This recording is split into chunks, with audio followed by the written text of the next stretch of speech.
Pada tahun lepas, emas 100 gram seperti ini hanyalah bernilai 36,800.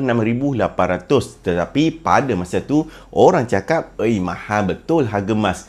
Tetapi nak jadikan cerita, pada hari ini, emas 100 gram yang sama setelah 1 tahun telah pun meningkat harganya kepada RM53,000. Satu peningkatan yang sangat banyak. Memang sangat untunglah kepada siapa-siapa yang dah simpan emas sejak tahun lepas. Jadi, hari ini saya nak ajak pula anda semua yang masih lagi belum menyimpan emas. Dah tahu dah, dah tengok dah ramai dah yang mula simpan. Tetapi anda masih belum memulakan tindakan yang pertama. Anda boleh menabur emas dalam akaun Emas Gap Public Gold sedikit demi sedikit, segram demi segram, sehinggalah anda ada berpuluh-puluh gram dalam akaun emas tersebut.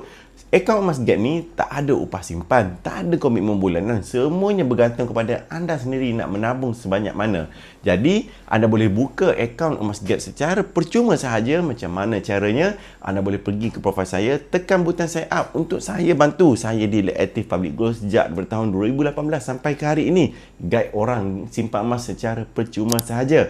Tekan butang kat situ, isi, kemudian saya akan hubungi anda untuk memulakan simpanan emas gram yang pertama, dan nanti anda boleh keluarkan juga gram-gram emas fizikal seperti dalam tangan saya ini, item 1 dinar. Saya doakan anda cepat-cepat dapat 1 dinar seperti ini. Terus buat pada hari ini untuk mulakan simpanan emas dengan Public Gold.